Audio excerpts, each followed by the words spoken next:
राधे राधे, जय श्री कृष्ण। राम जी जो हैं भागवत में जब आते हैं तो उनके चरित्र को पढ़कर बहुत ही आनंद आता है। और श्री राम जय राम जय जय राम। अब सुमंत जी वापस लौटते हैं अयोध्या, लेकिन बड़े ही भारी मन से उनका मन नहीं करता, पर आना तो पड़ता ही है। रात में आते हैं और फिर वो जाते हैं कि कैकेयी जी के भवन में, क्योंकि वो दशरथ जी को वहीं छोड़ कर गए थे, लेकिन दशरथ जी वहाँ मिलते नहीं हैं। तो वो फिर जाते हैं कौशल्या के भवन में।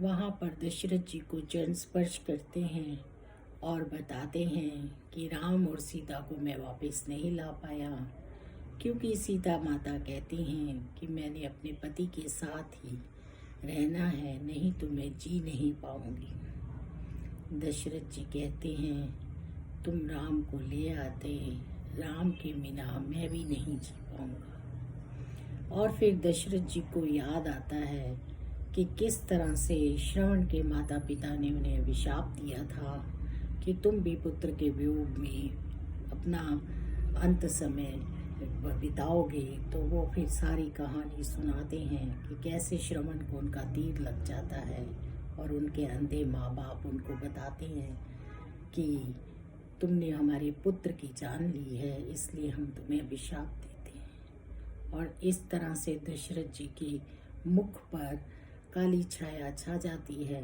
और अंत समय आ जाता है और वो राम राम कहते अपने प्राण त्याग देते हैं। बहुत शोक फैल जाता है अयोध्या में। वशिष्ठ जी भेजते हैं कि कई नगर दूत को कि जाओ और भरत शत्रुघ्न को ले आओ। भरत शत्रुघ्न आते हैं और गंगा किनारे सरयू के दशरथ जी का अंतिम संस्कार कर दिया जाता है। और 15 दिन बाद भरत जी का राज्य अभिषेक करने की बात आती है। माता कैकेयी से मिलकर उनका मन बड़ा दुखी होता है पहले ही, क्योंकि वो मंत्रा के कहने पर राम जी को वनवास देती हैं और भरत को राज्य, और भरत अपने राम के बिना राज्य को स्वीकार नहीं करते। भरत का चरित्र कहते कहते तुलसीदास जी रुक जाते हैं, स्तंभ हो जाते हैं, क्योंकि भाई का चरित्र इतना ज़्यादा अच्छा है कि जिसे कह पाना ही मुश्किल है। भरत जी वशिष्ठ जी से कहते हैं कि मैं ये राज्य नहीं ले सकता, मुझे एक बार अपने भाई राम से मिलना है। कौशल्या जी भी समझाती हैं, लेकिन वो नहीं मानते और तैयारी शुरू हो जाती है राम जी से मिलने के लिए, जाने के लिए कि हमें राम से मिलना है। अयोध्या के नगर वासियों को भरत पर विश्वास हो जाता है और वो सब उनके साथ राम जी से मिलने जाने की तैयारी करते हैं और रात कटती ही नहीं। इतना अच्छा, इतना सुंदर चरित्र है कि जिसे पढ़ने से, सुनने से हमारी आंखों में आंसू आ जाते हैं कि कितना सुंदर रामायण में चरित्र है। हमें जो भगवान ने कार्य दिए होते हैं हमें वो करने चाहिए। अगर ब्राह्मण अपना काम नहीं करेगा तो फिर कैसे उसकी गति होगी। वैश्य अगर व्यापार नहीं करेगा उसने तो दान पुण्य करना ही नहीं है। इसी तरह से शूद्र को भी अपने काम करने पड़ते हैं। ये भी एक चेन होती है, जिस चेन के सहारे समाज, सृष्टि सब चलती है। तो हमें अपने अपने कार्यों में को करना चाहिए और हमारे को जो काम मिला है उसे पूरी श्रद्धा और लगन से करना चाहिए। घबराना नहीं चाहिए। दूसरे को देखकर ये नहीं सोचना चाहिए कि मैं ये नहीं ये करूं।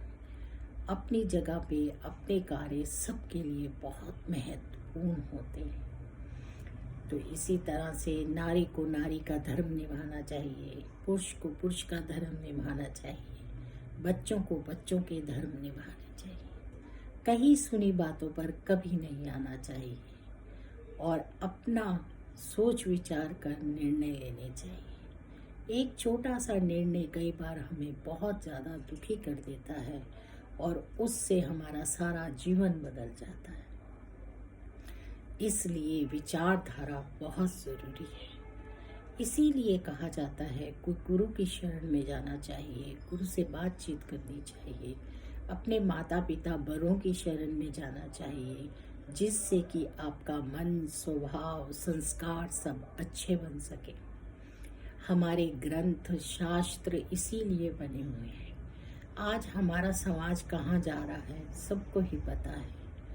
आज का समाज बहुत ज़्यादा बिगड़ रहा है, लेकिन अगर हम बड़े अपने संस्कारों को अच्छा रखेंगे तो आने वाली पीढ़ियों में भी संस्कार आएंगे। लोभ में कुछ भी नहीं है।